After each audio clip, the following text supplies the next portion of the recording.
Peace be with you. Friends, on this third Sunday of Lent, the church asks us to look at one of the really great texts in the Old Testament, namely the Ten Commandments from the book of Exodus.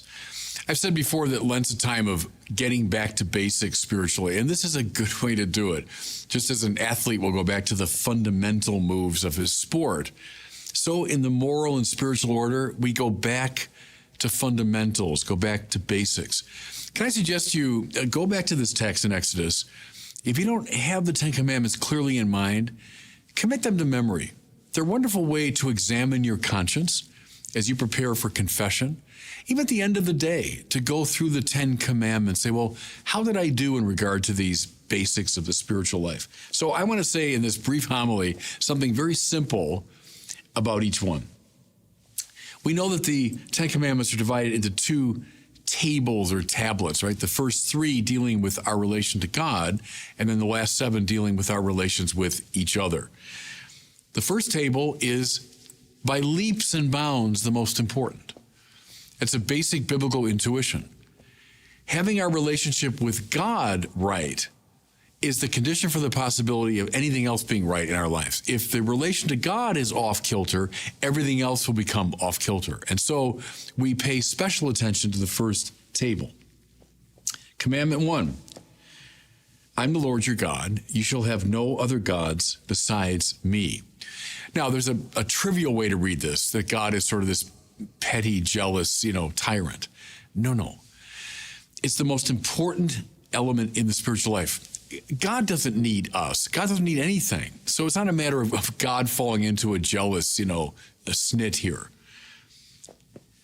When there's clarity about what we worship, the rest of our life falls into order.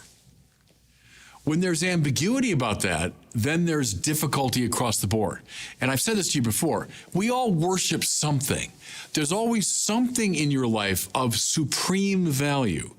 There's some center of gravity, if I can shift metaphors. Now, it could be pleasure, it could be money, it could be your country, it could be your family, all sorts of things. You shall have no other God besides me. In other words, any act of idolatry, turning something other than God into God, will throw the rest of your life off kilter. Clarity about the one God whom we worship, that's the most important. Second commandment, you shall not take the name of the Lord your God in vain. Now, there's a legitimate sense here where we shouldn't swear, as we put it. We shouldn't use the name of God in this sort of disrespectful way, and that's certainly true. Probably, though, what they had in mind here in the Old Testament was something like the use of God's name in a superstitious way as a kind of incantation. I'm going to use the name of God to get God to do something that I want. See, now we're getting close to the spiritual problem here. The idea is to worship God. That means God is my highest value. I've turned my life over to God. But there's a permanent danger in the spiritual order that I'm going to try to use God for my purposes. I spoke last week about falling in love with the benefits of God. If I can manipulate God so as to get what I want, see, now I'm in bad spiritual territory. So don't use the name of the Lord your God in vain means don't think you can ever manipulate God or put God to the test. No. God puts us to the test sometimes. We heard that with Abraham last week. Saw it with Job. But we don't put God to the test. We don't use his name as a kind of manipulative incantation. Third commandment, remember to keep holy the Sabbath day. How basic this was, everyone, to the biblical Israelites. The Sabbath. Not just a day of rest, but the day of worship. The day when we, in a embodied, concrete, conscious way, order our lives through ritual practice to God. And every part of that, I think, matters. It's so easy to make this abstract. Oh, sure, I believe in God. I've got this idea of God in my mind. Well, that's not sufficient. Oh, yeah, God's the central value of my life. Yeah, but do you express that and act that out ritually. See, if we were angels, that might be enough. I just have this kind of clear notion. But we're not angels. We're embodied spirits, as we heard a couple weeks ago. Therefore, to make my worship of God real to me, it has to be expressed in this disciplined and regular and ritualized way. May I suggest, everyone, that the falling away of so many in the Western culture from keeping holy the Sabbath has wreaked havoc. That when we stop signaling to ourselves and to others that we do indeed worship God, things tend to fall apart in us. You know, the test is, I believe in God. Oh, yeah, God's most important. Well, show me. Show me. What does that look like in your life? Keep holy the Sabbath day. Now, that's the first table, the first 3 commandments, having to do with our relation to God, nothing more important. Now, the second table, the remaining 7, having to do with our relation to each other. Now, why? Well, if you're in touch with God, who is love, that love is going to surge through you into the world. That's the way it works. The more you're connected to God, the more that love will flow through you into the world. So, 4th commandment, honor your father and your mother. Well, yes, your literal father and mother. But most of the commentators say this means something like reverence and honor and love your family.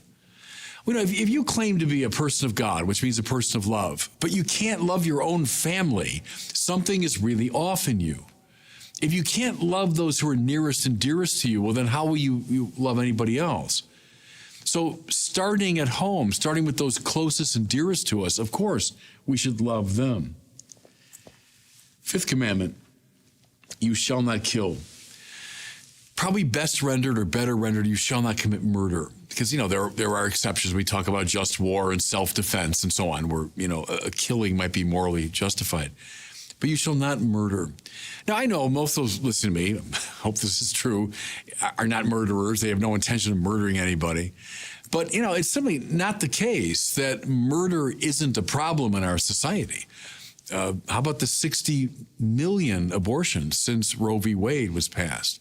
How about the almost casual murders taking place on the streets of our major cities? How about euthanasia laws, et cetera, et cetera? There is a growing indifference to life in our society. John Paul II named it the culture of death. And so we need to be alive to this problem of an indifference to the dignity of human life. You shall not kill.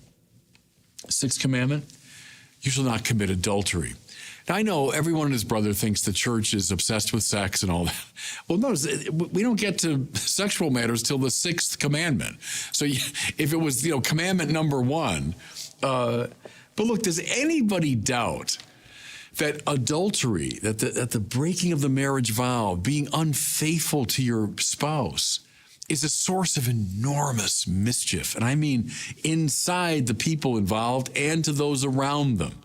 You have to be blind not to see the deleterious effects of infidelity and the breakdown of marriage and the family and all of that. Don't tell anyone who's been involved in pastoral ministry that this is a minor problem. Well, the biblical authors knew that very well. And if the family is the building block of the society, then our whole society suffers from adultery. So stop it, the Bible says. 7th, you shall not steal. I've talked to people, it's never happened to me, thank God, but whose homes have been ransacked. They come home and they realize a thief has been there. When something's stolen from you, there's something that's uniquely awful about that experience. When something's taken from you, it's such an aggressive, violent, invasive move. It's one of the, in that sense, least loving things you can do. If to love is to will the good of the other, stealing is taking good from somebody. That's why it's such a violation of love. Now, there is that kind of direct stealing, someone breaking in and, committing burglary. But we know, fellow sinners, there's a lot of ways we steal things from people. A lot of ways we rob them of good things, whether it's their reputation, Watch how we enhance life or take life from people?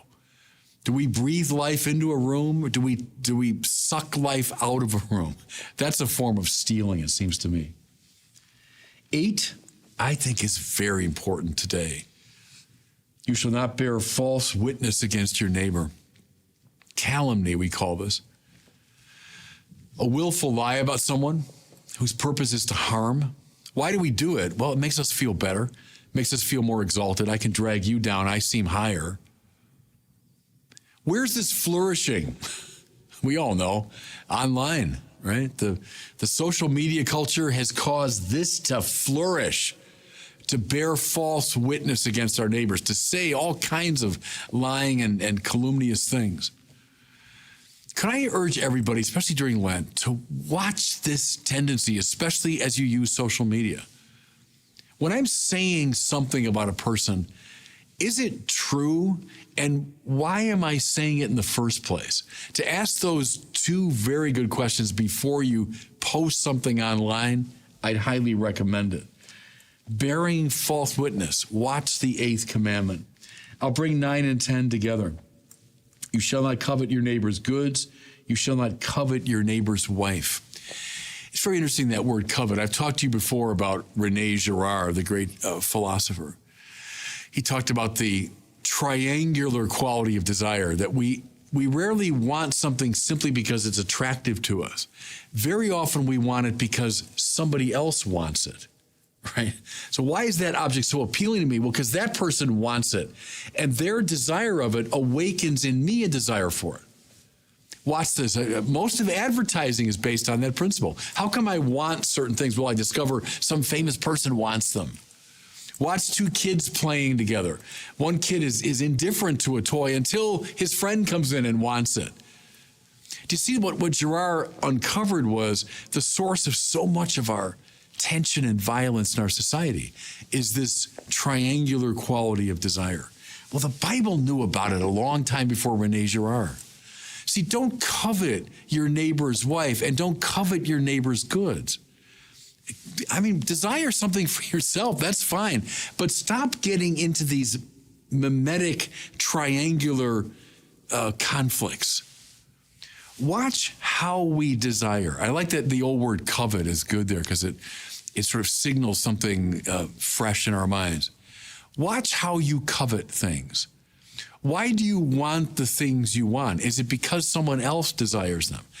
If so, we're on a short route to conflict and chaos. Okay, that's a quick little tour in about 13 minutes through the 10 Commandments. Could I urge you, Lent's a great time for it. Go back to the book of Exodus, find this text, walk through these 10 Commandments, memorize them if you can.